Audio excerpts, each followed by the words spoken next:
Wakil Wali Kota Banjar Haji Nana Suryana menghadiri ritual ngabumi di Cagar Budaya Pulau Majeti, Rabu 27 Agustus 2020.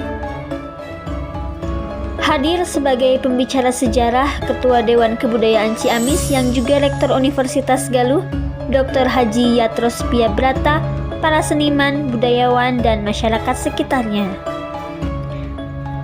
Ritual ngabumi adalah sedekah bumi yang biasanya dilaksanakan setiap tanggal 7 Muharram.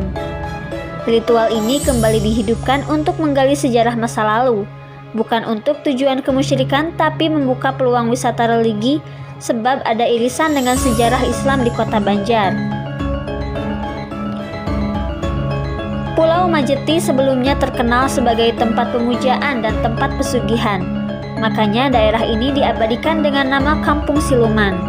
Dengan nama Siluman, maka kesan orang kampung ini angker dan menyeramkan. Ya, intinya ini adalah silaturahim.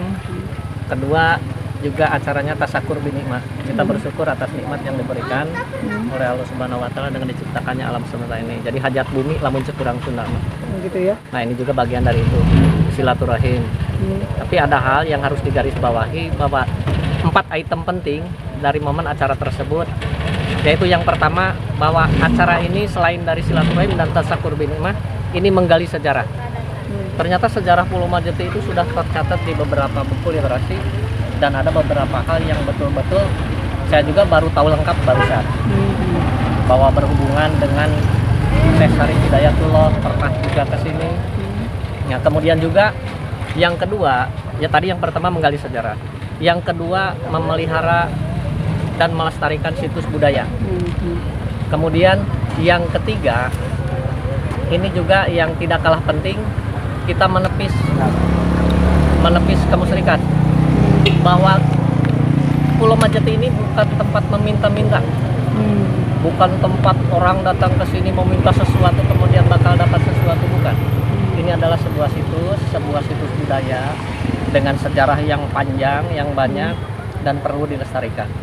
Jadi yang ke-1 kita menggali sejarah, kedua memelihara situs budaya, ketiga menepis bahwa ini bukan tempat memuja-muja, bukan pemujaan, bukan tempat kemusyrikan.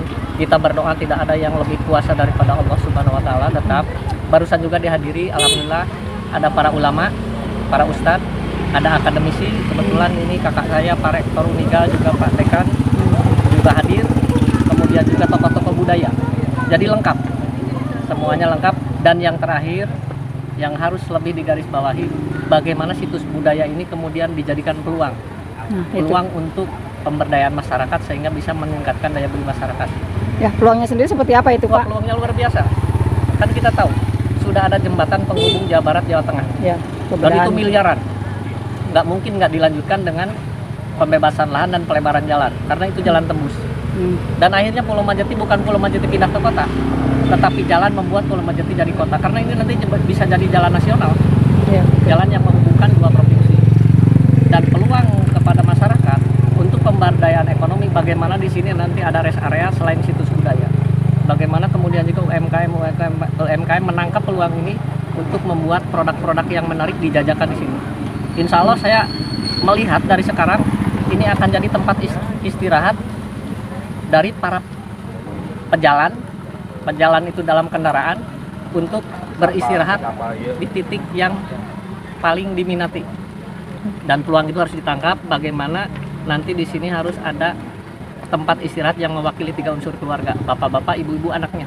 Bapak-bapak tempat nongkrong ngopi, ibu-ibu tempat shopping, minimal di sini ada produk-produk UKM yang menarik sehingga ibu-ibu ingin berhenti dan berbelanja di sini. Dan taman bermain anak. Oh, gitu. Peluangnya sudah terlihat, tinggal bagaimana kita menangkap peluang itu. Mudah-mudahan semuanya diberi kemudahan jalan oleh Allah Subhanahu wa taala.